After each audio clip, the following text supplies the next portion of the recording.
I'm getting remarried because my 19-year-old lover is pregnant. Here, take this divorce paper. It was an abrupt and awful statement. Yet, I calmly took the divorce paper. I'll sign it now. My name is Harper Odom, I'm 37 years old. My husband, Jacob, and I were what you'd call high school sweethearts. I'm taking care of 3 kids. Our oldest son is in daycare, and last year, I had twin boys who are now 1 year old.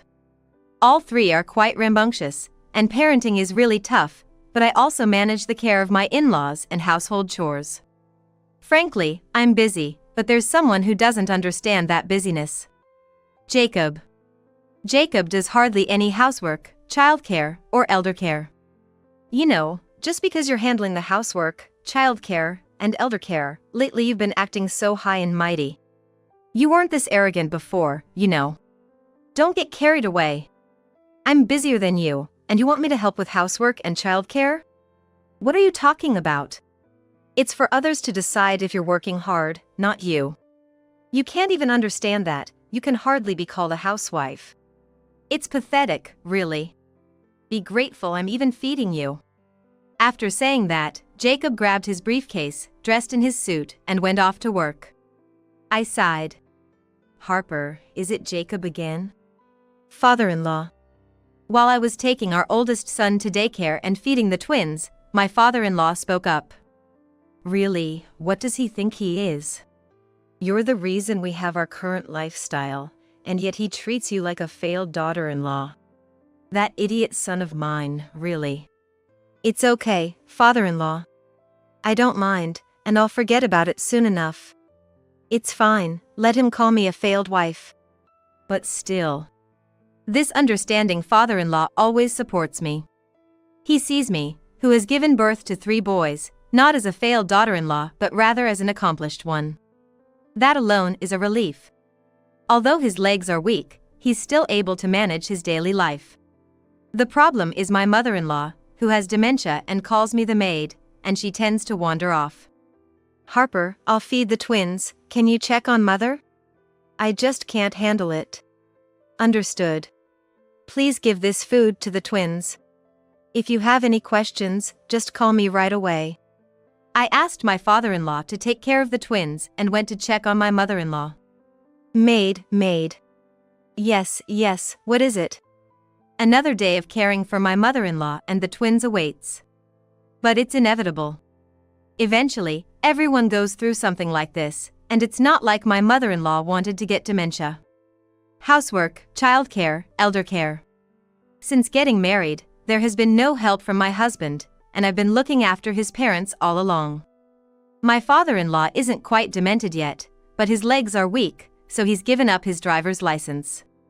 So when we need to go shopping or to the doctor, I'm always there. The kids are still young, and the twins, born just last year, are experts at breaking toys. I'm like a woman with her hair on fire, working hard every day. I don't even have time to call friends, but today was lucky. My father-in-law was taking care of my mother-in-law, and the twins both happened to nap at noon, so I finally got to call a friend. Kinsley? It's been a while. How are you? The voice on the other end of the phone was a school friend, a woman who didn't know Jacob. Yeah, I'm fine. You sound so glum, though. Ah, so I do sound like that. I mean, I'm okay with my life now, but I guess I'm just tired. From morning till night, housework, childcare, elder care. No break, just tired. Where's your husband? Doesn't he help with anything? He won't even take out the trash to save himself from embarrassment. He's the worst. What's that about? Sounds like grounds for divorce. What are you gonna do moving forward? Well, but there's also my father-in-law and mother-in-law to consider, so I really can't just go for a divorce, especially with the kids still being so young. My oldest is still in daycare, right? He's still in his clingy phase, and the twin boys are just babies. What would happen to my in-laws and sons if I were kicked out of the house? Plus, my mother-in-law's dementia is getting worse by the day. Ah, she's calling me. Looks like it's gonna be another busy day. Thanks for always listening. Bye. Don't overdo it. I hung up the phone and peeked into my mother-in-law's bedroom. Yes, what is it? Maid. My mother-in-law wasn't always demented.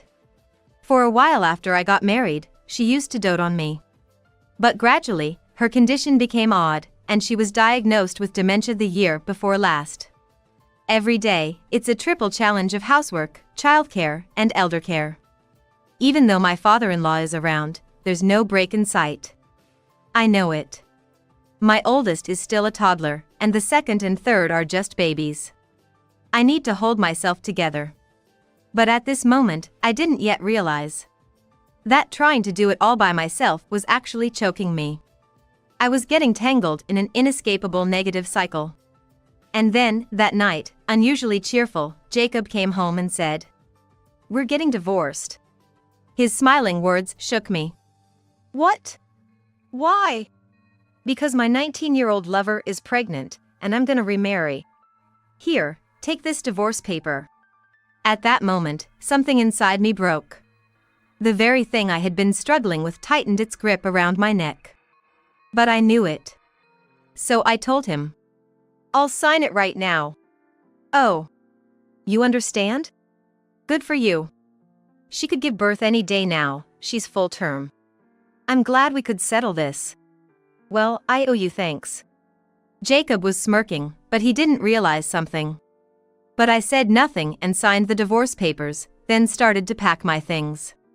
As I was packing my clothes, Jacob's insults continued. A plain woman like you isn't fit to be my wife. And yet you've stuck around. You claim it's to take care of my mother, but you just don't want to go back to your parents, right? Putting on airs won't do you any good. Truly pathetic, miserable, and despicable woman. You have some nerve, aren't you ashamed? Please stop, the kids and your father might wake up. Oops, a phone call. Hello, oh Nova. The baby's coming. Of course, I'll be there. The usual hospital, right? I'll be right there. Wait for me. Daddy's coming right away. Jacob left the house without another word. What kind of relationship Jacob and his lover, Nova, had didn't matter to me anymore. I imagined what Nova's future might hold. Anyway, I couldn't leave the house today. When the kids wake up, someone needs to take care of them. A few days later, as usual, I was taking care of the kids and my in-laws when Jacob came back home. It's a girl. Perfect since we only have boys. Oh, and the kids are mine. You couldn't support them anyway. So, I'll take them and you can leave without worry. What? You're still here? Get out already. Trying to garner sympathy is useless. Nova's taking your place. Hearing this, I felt foolish for hesitating and grabbed my bag. There was no real discussion. I deliberately let Jacob have custody of the kids. Moreover, Jacob had even prepared a document ensuring I would never come near this house again, and I signed it. Was he that eager to get rid of me? There. What's this? You actually listen well? A miserable and pathetic woman like you should be grateful I even picked you up. Now it's going to be lovey-dovey with Nova. Ah, I'm looking forward to it. Meanwhile, someone entered the house. A young woman, holding a baby. She seemed to have just given birth. Hello. I'm Nova. Are you the ex-wife? Like Jacob, the mistress was grinning. Just boys, so glad it was a girl. Without meeting her gaze, I quickly headed for the front door. Then Nova spitefully followed me. Think birthing a boy makes you superior? Because you provided an heir, you think you're something special? No, think whatever you want. Angry beyond the point of adult restraint, I stormed out and went to my parents' house. Upon returning, my mother greeted me. You've lost so much weight. You were supposed to be a bit chubby, now you look like a skeleton. My mother listened to my story. I told her I had divorced, and though she was furious, I could already foresee the near future. Anyway, I took the moment to care for myself, finally free from housework, childcare, and caregiving. I'd praise myself if I could. Then, a call from Jacob came quickly. It was the 5th day since I returned home. Please come back, I was wrong. Really, I was so wrong. Look, we're still married, right? It was just a silly joke. We're divorced, aren't we? I have no home to return to. Please, make a love nest with your mistress. Good luck. Please, I'm begging. I was wrong.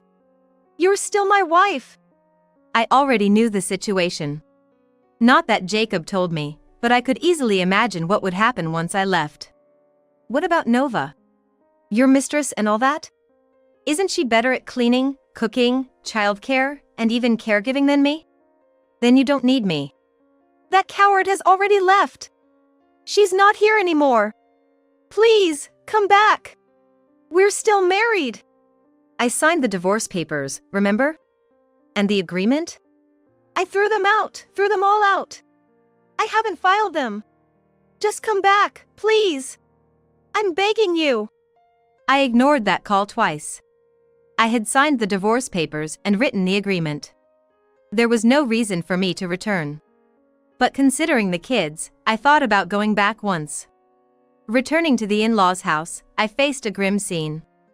I'm hungry, cried my oldest son, and the twin boys were also screaming. Their cries sounded almost like screams. The mother-in-law wandered around yelling, "Maid, maid," while the father-in-law and Jacob hung their heads. First, I made food for the children and bathed them. The twin boys had severe diaper rash. I frantically searched for diaper rash cream because of it. And I soothed the baby girl sleeping in the new crib. Then my mother-in-law approached me anxiously. Maid. Yes, let's go to bed. It's okay, come this way. After calming the situation, I confronted Jacob. Where's Nova? Your affair partner? She can do everything better than me, right? Well, she left and hasn't come back. She's rejecting my calls and emails. I can't get in touch. I thought as much. You knew. Then why did you leave this house unattended? Dad and I struggled, and, well, Nova was probably overwhelmed too. That makes sense, doesn't it? What do you mean? If you knew, then why? You can imagine, right? Someone who has never raised a child suddenly trying to be a mother to 4? It's impossible, reckless, and absurd. But did you help with the housework, childcare, or elder care? You should have, right? We're married, aren't we? Well, that is pitiful. Any parent should know that you can't suddenly do it. Don't you understand that? Having children isn't the end, it's just the start. Do you think you can manage pregnancy, childbirth, and raising kids with half-hearted commitment? And you thought a 19-year-old could handle it with mom like that? You underestimate housework, childcare, and elder care. I'd take any help I can get, but a child can't handle it. Don't you get that? At that point, the father-in-law came out, seemingly apologetic. Harper, I'm sorry for what my son has done. Won't you come back? Please. First, bring Nova back. She lacks maternal awareness. Leaving a child like this, where did she go? She gave birth just 2 weeks ago, right? That's why I can't contact her either. So, what are you planning to do with this girl? You know, parenting isn't that easy. You're responsible for a child's life. What are you thinking? Jacob and the father-in-law fell silent. I was satisfied that my point had been made. When my mother-in-law interrupted again, I took her back to bed. I soothed the twins. Jacob was playing with the oldest son, but it seemed like he was just trying to appease me. The father-in-law said, "My wife, it has to be you, Harper." It's okay. You're not at fault, father-in-law. Mama! The oldest son cried out, so I picked him up. What's wrong? I want mom. I want mom. He said and smiled when I soothed him, happily playing with his toys. And? Where did Nova go? Her parents' place? Well, she sent this email. Jacob said, hesitantly showing me the message. It read that she was tired and had been disowned by her family. So, After kicking me out, Nova couldn't handle caring for your parents or raising 3 kids, and just broke down, abandoning her own child too. It's no wonder her family disowned her. Where did you meet Nova? She's 19, right? A college student? Nova, well, she's a girl I met at a bar. She was working part-time. So, while I was frantic with housework, childcare, and elder care, you weren't helping but going out to bars? You were just fooling around. Who's pathetic now? Really? Harper, let's leave it at that. No, father-in-law, let me speak. I need to say this here, to make clear who is right, with sound reasoning. I really messed up, I'm sorry. I'm telling you I was wrong. What are you still unhappy about? So, what do you mean by I messed up? You think you can just talk down to me and that makes it okay? Overall, just... she's back. Then the rumored mistress returned. From her tone, she seemed clueless about what she had done. I was infuriated by Nova's attitude. Nova, where have you been? Not even taking care of your own child. Well, it's just a little break to clear my head. A break that lasts for 3 days. I'm appalled by you. What did you say? It's not my fault, it's Jacob's. Whenever I asked for a little help with the housework, he'd just say he's too busy with work and wouldn't help. Because of Jacob, I got kicked out of my parents' house, and they don't even want to see me. I have nowhere else to go but here. Why do I have to be scolded so much? I'm not wrong. It's all Jacob's fault. What did you say? Wait. Before the argument escalated further, I interjected. What are you doing in front of the children? Look, they're frightened. Everyone looked and saw the eldest son and the twin boys with scared expressions inside the playpen, nervously playing with their toys. What are you saying in front of the children? What are you talking about? You leaving the house is the problem. You're supposed to do the housework and caregiving. But you just left on your own, dumped everything on me, and I'm so tired, but no one notices. This isn't what I wanted for childcare or housework. The children aren't even cute to me, this isn't what I wanted at all. Suddenly, I found myself slapping Nova's cheek. Everyone went silent. Nova looked at me with defiant eyes. What, now you're using violence? You're a disgrace as a mother. No, there's something wrong with you as a person. What did you say? You don't find your own child cute while she's right in front of you? How can you even say such a thing? A mother always puts her child first, no matter what. Right now, you're just like a child yourself, only thinking about yourself. If anything had happened to the child while you were out, it would have been all your fault. Children don't know any better, and if something happened, it would be too late to fix. Tears streaming, Nova began to sob. She knew who was to blame for the wrongdoing. Before you start making your claims, apologize to your daughter. Doing anything for your child, that's what being a mother is all about. You don't understand what being a mother is. Giving birth might make you a mother, but bowing your head for your child, that's what a parent does. Until you understand that, you're just a woman, not a mother. Nova broke down crying. Jacob stood there, not rushing to Nova's side, just staring blankly. I picked up the bag I brought. Well, I'm divorced and lost custody, so I'm leaving. Enjoy your life with Nova. Wait! You don't find your own child cute? You're saying something different now. Since I'm divorced from you and have no custody, what are you going to do? Make a 19-year-old girl a divorced single mom? I refuse to go back to being a maid. No, but that... I've brought the agreement. If you're going to pay alimony, you should pay for both me and Nova, right? You think that doesn't make sense? You played with the feelings of a 19-year-old girl and even got her pregnant. Do you think pregnancy is just a woman's issue? Don't joke. There's also a man's responsibility in pregnancy. You have plenty of responsibility. No, I mean, that's true, but I can't pay for both. Oh, really? You think that's going to work? What do you think, father-in-law? What will you do? Jacob, if you're going to atone, you should pay for both. But paying for both, that's a lot of money. If you're going to whine about it, I'm leaving. You always blame me and do nothing, and this is the result. Look at the reality. You try to escape without taking any responsibility.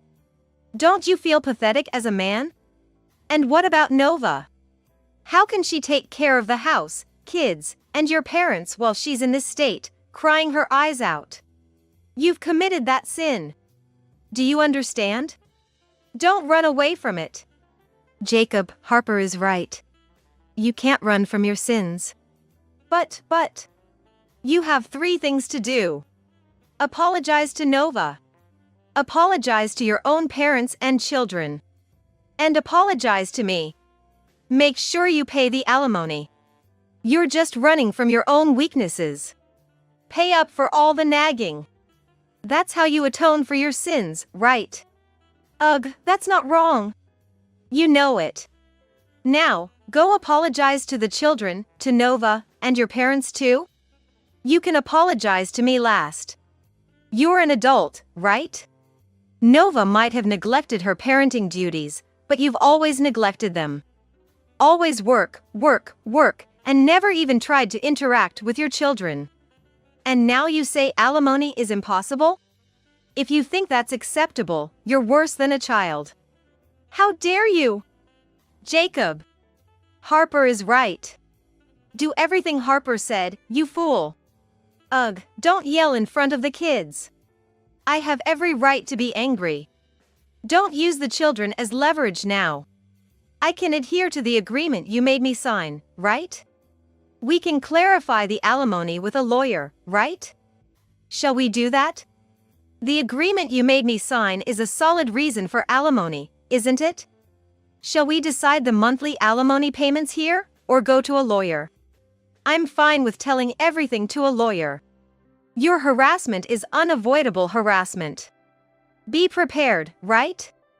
Father, Jacob, your father isn't on your side. Why? Why isn't anyone on my side? Jacob, how low can you go? In this situation, you think Harper is wrong? No way. Pull yourself together. Father isn't going to do anything for you. Harper, I'm really sorry about this fool of a son. Please come back. My wife will wander off otherwise. Father-in-law, I'm sorry, but I'll go to my parents' house until he pays the alimony.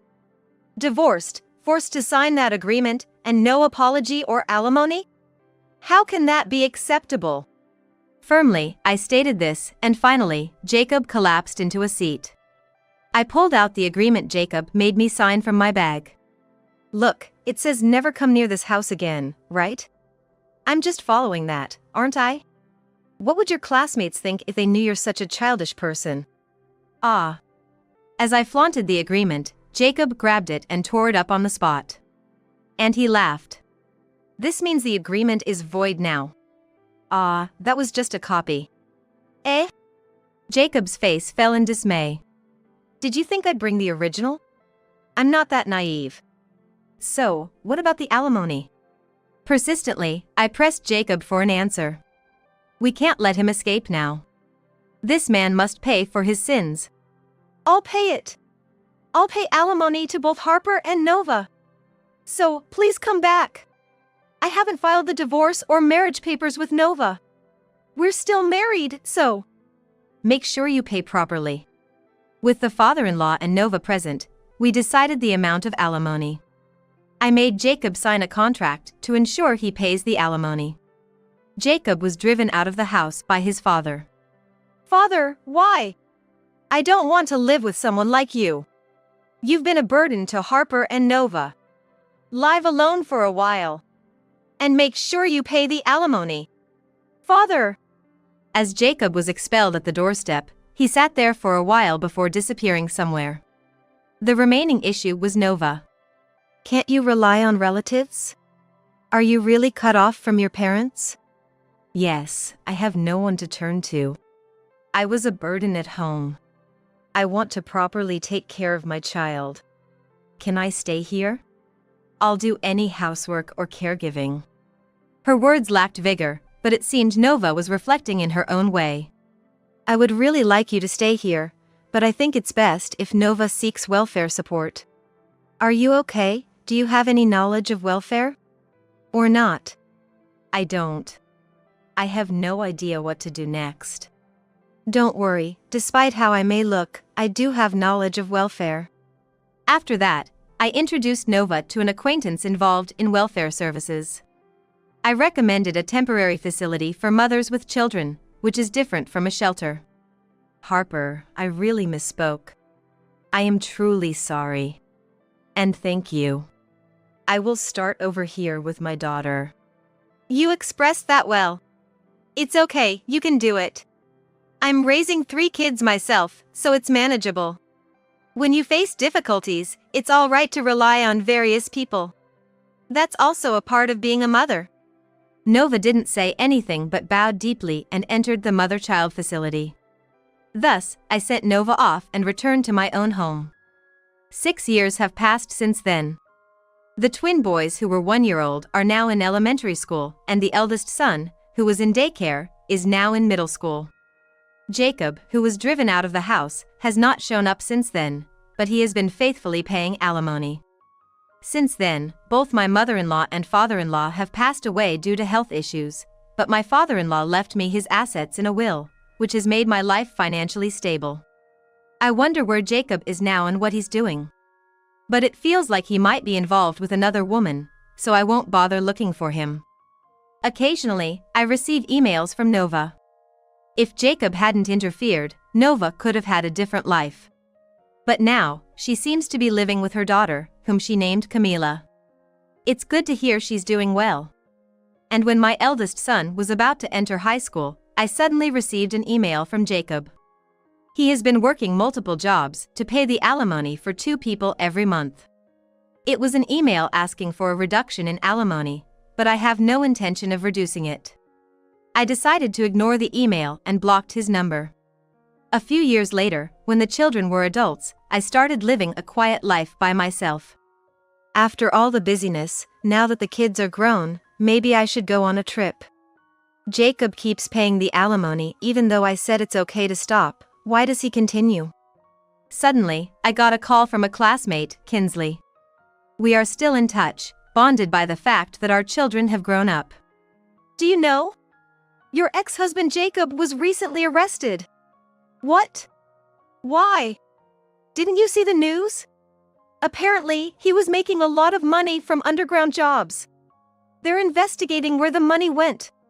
That got me thinking about the money I was still receiving under the guise of alimony. I called the police and informed them about Jacob and the money he was sending. It turned out Jacob, who got involved in underground jobs, had become mentally ill and couldn't comprehend things, and he was still habitually paying the alimony. I was surprised by this and arranged through the police to refund the money to the victims. The eldest son and the twins were also shocked. What is Dad doing? I'm totally appalled. It's embarrassing to even walk around the neighborhood. Well, but you know, this is what they call karma. When you do bad things, you face the consequences. So you guys should also avoid doing bad things, okay? Okay. Afterward, I considered visiting the prosecuted Jacob, but decided against it. He's someone I'm no longer connected to. And so, I continued to enjoy my freedom.